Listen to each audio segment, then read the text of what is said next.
बहनें, जय हिंद। आज भी एक वीडियो बना के डाल रही हूँ। यदि अच्छा लगे तो कमेंट्स बॉक्स में बताइएगा, कमेंट्स करके बताइएगा। और ऐसी कोई बात दिल को छू जाए तो अपनी ज़िंदगी में उतारने का कोशिश कीजिएगा, अपनी ज़िंदगी में उतारने का कोशिश कीजिएगा। देखिए अभी चारों तरफ हर स्त्रियों पर, हर औरतें पर, हर नारी पे उंगली उठ रही है एक ज्योति मौर्य के कारण। तो मैं पूछती हूँ, जो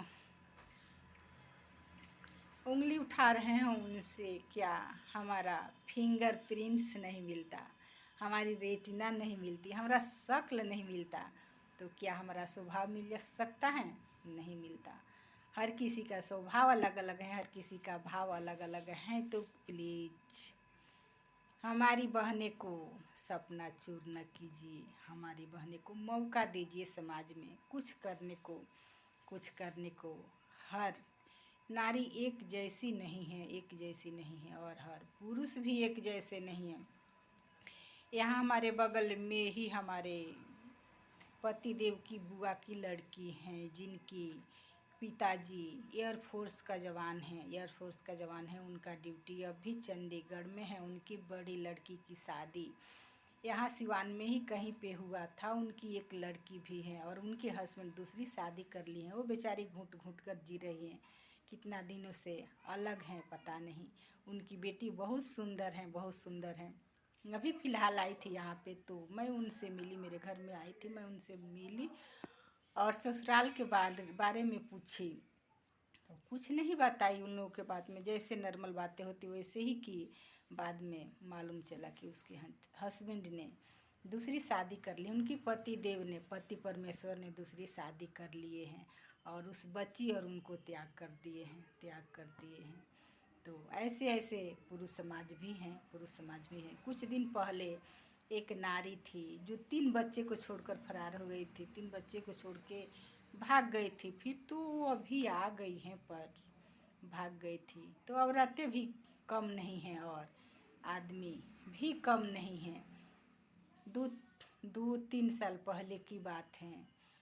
उस औरत को 2 लड़कियां थी और उनके हस्बैंड किसी दूसरे लड़की को लेकर भाग गए थे। उनकी भी एक लड़की हुई। वो बेचारी अपनी माँ के घर में है।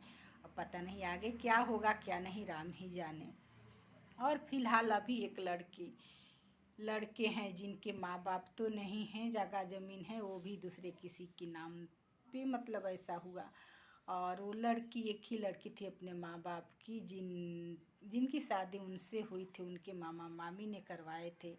वो पैसा तो बहुत अच्छे कमाते थे, लेकिन पढ़ने के समय ही उनके माता पिता गुजर गए। दूसरे किसी का बात सुनते नहीं थे। वो आसाम में रहते थे, किसी जामों के आदमी कोई थे, उनके पास ही रहते थे।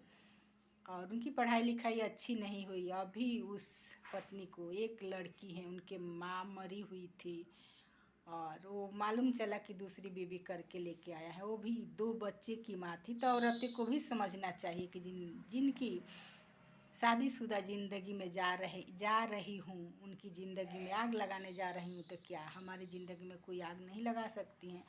तो जहाँ कहीं भी औरतें में गलती हैं, औरतें अपनी गलती को सुधारें, और जहाँ कहीं भी पुरुष में गलती है तो अपने गलतियों को वो सुधारे। क्योंकि नर नारी दोनों ही ऐसे भाव के हैं, गलत भाव के भी हैं, अच्छे भाव के हैं। तो प्लीज़ अपने अपने स्वरूप को संभाले और हमारी बहनी को, सपना को आगे बढ़ाए, समाज में कुछ करने को मौका दे।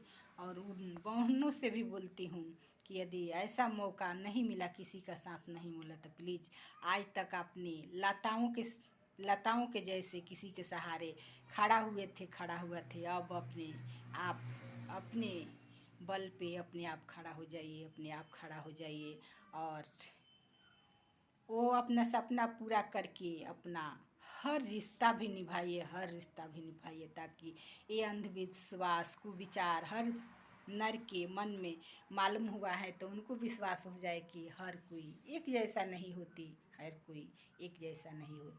जय हिंद, जय हिंद।